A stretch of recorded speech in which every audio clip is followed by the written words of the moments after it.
The following is a fan-based video review under fair use. King Kong Escapes is owned by Toho Studios, Universal Pictures, Rankin Bass Entertainment, the Tomoyuki Tanaka Estate, and the Ishiro Honda Estate. Please support the official release.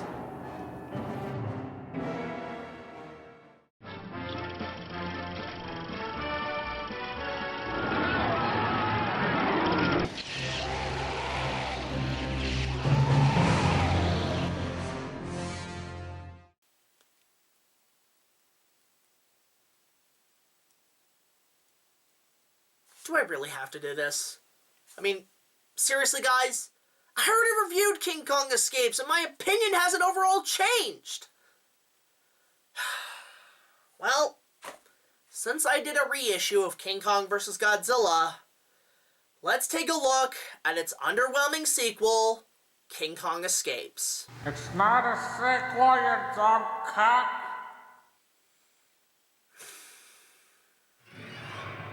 Yeah, again, to be frank, my original reviews of the Toho Kong films were pretty quick and only expressing a rush of an opinion. I mean, hell, when I was shooting it at the now-forgotten Kanji convention was happening, and I thought, given the Japanese theme, it was the 11th hour call to shoot it there, which is why it seems so rushed and, to be frank, a little lazy.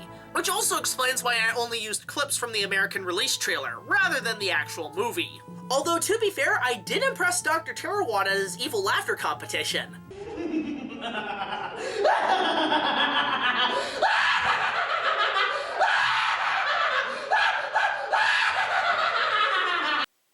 Boy, that kid's got issues. But yeah, I think it's about time that I take one more look at this. The first thing I will do is correct a few mistakes I made in the original review, as well as a major mistake I made in my Lost Japanese King Kong movies video. So let's get the major one out of the way first. In that video, I'd stated that because of the poor reception of King Kong Escapes, RKO cut ties with Toho, thus preventing the character to appear in the intended follow-up King Kong vs. Ebirah, and instead being made as Godzilla vs. the Sea Monster. Yeah, almost everything I said about those movies I got completely backwards. That was mainly due to not going to the right sources for information at the time, and for that I do apologize. Normally in most cases I'm correct, but with the Toho Kong films I messed up. Here's what really happened. But first, here's a little something interesting I found out after publishing my King Kong vs. Godzilla reissue. Following the immense success of King Kong vs. Godzilla, the first concept considered for the next Godzilla movie was actually a direct follow-up literally titled Continuation, King Kong vs. Godzilla, once again putting the two monsters against each other, which would have been released in 1963. Unfortunately, the concept never got past the proposal stage, and a more fleshed out script was never commissioned. Anyway, back to the topic at hand. Pun intended. After that follow-up was scrapped in favor of Frankenstein vs. Godzilla, which in turn was scrapped in favor of Mothra vs. Godzilla, the next Toho movie considered was not King Kong Escapes, but King Kong vs. Ebirah in 1966, or as it was known by its full title, Operation Robinson Crusoe, King Kong vs. Ebirah. The movie was originally planned as a joint production between Toho and Rankin Bass, and was to be based on the then recent King Kong cartoon show. Unfortunately, Rankin Bass was displeased about the direction on the project was going, due to the fact that the script bore little resemblance to the cartoon, and that Ishiro Honda would not be on board for the production, with Toho insisting on having director Jun Fukuda, a then newcomer to the genre, at the helm for the film. Unable to compromise, Rankin Bass pulled out of the project and took Kong with them. Yes, Kong's mine now. But that didn't stop Toho as they continued with production on the screenplay, renaming the film Ebirah Horror of the Deep, aka Godzilla vs. the Sea Monster, substituting King Kong's role for Godzilla in the final product. This would explain Godzilla's more Kong-like behavior in the film, such as being resurrected by a bolt of lightning, his fascination with a young native girl, and taunting Ebirah with his own claws after ripping them off. Thankfully, Rankin Bass and Toho would settle their differences the very next year and would begin work on King Kong Escapes in 1967, with a script that felt more in line with the cartoon and would feature Honda in the director's helm. So yeah, it turns out there was more information out there than originally intended, and I had gotten the two films completely switched up. Whoops. And yeah, as that off-screen voice was rudely mentioned earlier, despite having the same director as the previous Toho Kong film, King Kong Escapes does not take place in the Showa Godzilla universe. Besides living on Mondo Island rather than Faro Island like in King Kong vs. Godzilla, and not receiving his strength from electricity, the biggest difference between the two Toho Kongs is not just their appearance, but their size. The Kong in Escape stands at almost 65 feet tall, or 20 meters tall, while in the Kong from the other films stands roughly at 147 feet, or 45 meters tall. Being a much smaller height, in my opinion, gives the Kong in this movie a much bigger advantage when it comes to his scenes in Tokyo, as the miniature buildings have a Tokyo Tower like a ladder, which feels like a better tribute to when the original Kong climbed the Empire State Building in the 1933 film, rather than just the 2 steps the other Toho Kong to get atop the Diet Building in King Kong vs. Godzilla. All that's missing are just some jet planes or helicopters. And then there's the film score, composed once again by the legendary Akira Ifukube. I find it a very chill score compared to Ifukube's other works. It's not as powerful or big and feels a lot smaller in scale, but there's a real charm and sense of adventure behind it with several interesting but low-ground themes. If I had to pick 3 of my favorite pieces, the first would be the main title, which adds a sense of power with its adventurous jungle drums, but also a sense of mystery and intrigue, much like Kong's character.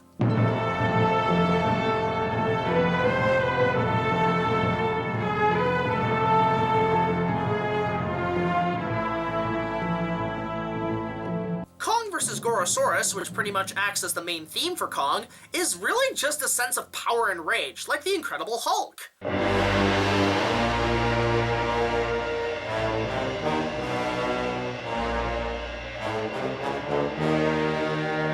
As for the love theme, Kong and Susan, this piece is pretty chill like most of the music in the film, and love themes of the 60s in general, and feels as though it's giving a feeling of a more affectionate friendship rather than a romantic one, and is probably one of the best pieces of music Ifukube has ever done for a kaiju film.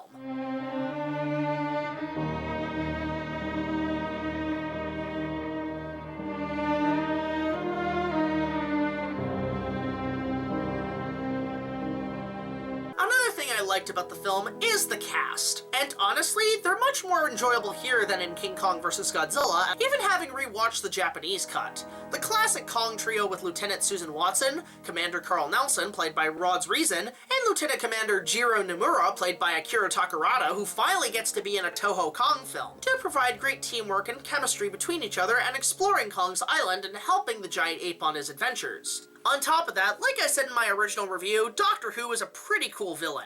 Japanese actor Hideo Yamamoto comes off as both charming and intimidating when need to be. いいかね。エレメント X の場所ははっきりした。しかも我々の考えているよりも多くの質のいいエレメント X が埋まっている。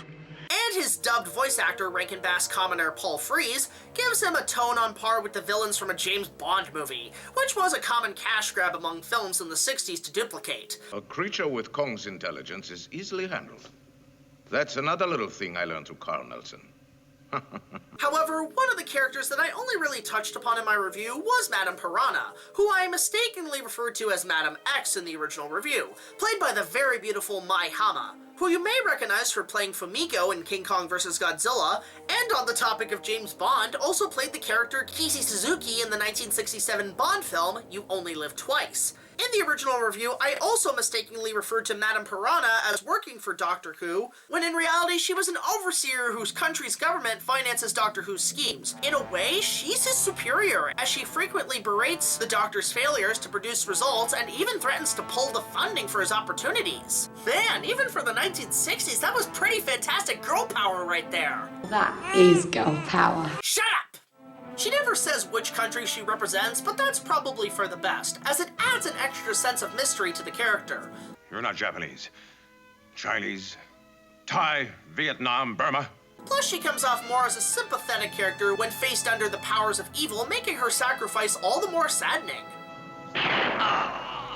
But But of course, the main star attraction is King Kong and his fellow monsters. And this time around, not only is the suit much more improved from the previous film, but with Godzilla suit actor Hiro Nakajima donning the Big G's rival. He has a much more believable performance in the suit, giving Kong much more physical characteristics, such as walking on his knuckles in one shot like a real gorilla, and the suit allowing him much more fluid creative control in physical acting. And his scenes with Lieutenant Watson are charming and honestly kinda cute. Speaking of Kong, let's go ahead and talk about the improvements made in the new suit, as well as the suits of the other monsters in the movie. First off, the animatronics in Kong's head are much more alive, and the face feels more like an ape and less like the Cookie Monster's meth-addicted brother like in King Kong vs. Godzilla. They even included radio-controlled eyes, and while an improvement from the barely visible actor's eyes from the previous suit, they still look a little goofy, and Kong in some scenes just looks tired, even when he isn't under hypnosis. It doesn't help that, like with the previous suit, a lot of the close-up shots of Kong's face are done with a creepy-looking hand puppet.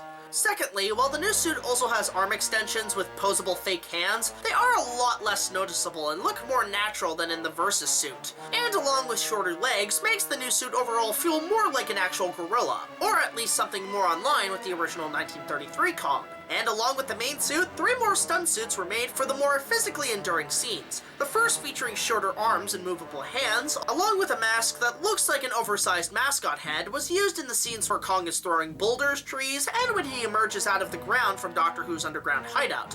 While a similar looking second suit featuring a mask with a movable mouth was used when Kong fought Mecha Kong atop Tokyo Tower, and when Kong destroys Doctor Who's ship in Tokyo Bay. The third suit used for the fight with the sea serpent was really just one of the Kong suits from King Kong vs. Godzilla, but with a different, more shoddy looking mask, hence why you can see the space between the head and the suit. This was probably due to the fact that the original King Kong vs. Godzilla suit was starting to fade away, so it made sense to just soak the damn thing and then just leave it abandoned afterwards. And then much later, the Kong suit would go through another evolution and be used in Eiji Tsuburai's production of the TV series Ultra Q in the episode Two Goro and Goro, where a monkey tail was added to the suit and the head was replaced with a totally different design.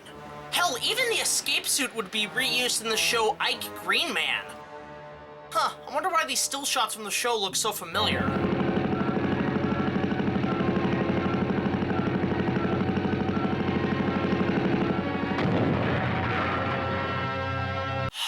This is what happens when I make references to other things. But to be fair, that was common for Toho kaiju suits back in the day. Hell, even Godzilla and his rivals made appearances in the television series Zone Fighter, which all these shows by Eiji Tsuburaya essentially started the Tokusatsu series, which eventually evolved into Super Sentai, which eventually evolved into Power Rangers, which gave birth to anime, which gave birth to Sailor Moon, which gave birth to Dragon Ball, and oh my god, I'm going so sorry! As for the other monsters, one thing I do stand by is that Gorosaurus, making his first appearance here, looks fantastic for a Toho suit. The detail in the scales and the overall look are fantastic, and the suit actor, Yu Sekida, did a phenomenal job portraying the dinosaur, and it makes me hope that Toho brings back this character for future films, especially since he later appeared in Destroy All Monsters and stock footage in All Monsters Attack, aka Godzilla's Revenge, and Godzilla vs. Gigan, and even making some appearances in the IDW Godzilla comics. The suit itself was even reused for the 1970s Japanese TV show Go Godman. And boy has it seen better days! But that's another story. Speaking of which, another mistake I made in my original video was saying that Toho and Rankin would team up again in 1977 to make another kaiju-like production, The Last Dinosaur. That was not Toho. That was actually Toei. Hell, as a side note, from what I'd gathered, I believe the T-Rex suit in The Last Dinosaur was later used for the VHS cult classic Attack of the Super Monsters. But back to King Kong Escapes, Kong's true nemesis in the film is in the form of one of my favorite movie cliches with the evil robot duplicate Mecha Kong, who was also played by Yu Sekida. While his official name is Mecha Kong, and while most fans refer to him as Robot Kong, or as the trailer for the US release dubbed him, the Kong of Steel, I still stand by calling him Mecha Kong, since Godzilla's evil duplicate was called Mecha Godzilla. Now, while the suit looks amazing, I gotta admit the design doesn't seem too intimidating. The main body is good, but the face is just silly. It comes off more intimidating in a Donkey Kong game than it does in a King Kong movie. Had Toho planned that Godzilla vs. Mecha Kong or Mecha Kong vs. Mecha Godzilla movie during the Heisei era, there probably would have been more time to improve its design with some weapons and a much meaner face. However, that's not to say that Mecha Kong doesn't have an interesting array of weapons and abilities in this movie, such as his utility belt of napalm canister grenades he uses while digging Element X, a hypnotic dome fitted to the top of his head, blinding eye beams, his strength being on par with the real Kong, while not restricted to endurance, and the eerie mechanized roar of his. But aside from that, the rest of the film is about the same as when I reviewed it. Story-wise, it's pretty much the same as the original King Kong, but with a smaller budget and splicing some James Bond-style storylines, complete with an actual Bond girl. And aside from that, guys, that's about it with this reissue. Overall, unlike the appreciation I've obtained over the years with the original Japanese cut of King Kong vs. Godzilla, King Kong Escapes is less so, and in my opinion is about the same when I reviewed it. It's a fun, silly movie, and a good kaiju film to put on for the kids with the likes of Godzilla vs. the Sea Monster or Son of Godzilla. And in a way, is better than the cartoon show it was based on, benefiting from both Ishiro Honda's directing and Akira Ifukube's musical score. It's got some inventive characters, some good music, and some outdated but fun special effects involved. It's not something I'd go back to often, but it's entertaining nonetheless. It's a fun entertainment to kill some time as a kaiju fan, but in my opinion, is not for everyone.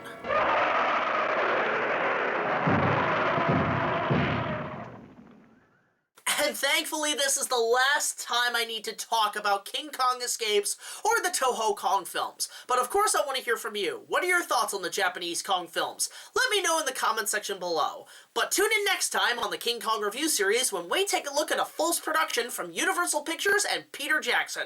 So we'll see you guys next time.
Excellent. Incoming video call from Delta 18 in Universe C. On screen. Hey kid, how's the work going? Well, the mechanics still need work, but the power source is pretty much intact.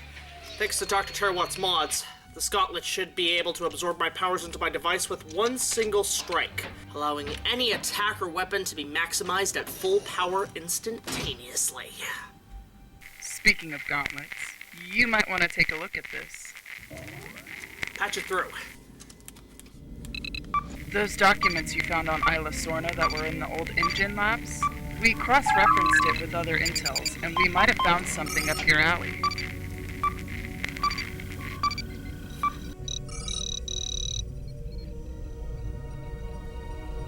The location of the King's Gauntlet. A potential one, at least. We found quadrants in the jungle ruins of South America, near Argentina, but nobody has been there in over 40 years. The people there only speak briefly of it as a legend. Well, we can't take the risk of our enemy getting there first. I'll have an expedition planned ASAP. I'd be mindful. They say those jungles and ruins are 100% death zones. An expedition into a jungle ruins filled with death and danger, eh? I think I know just the guy to call.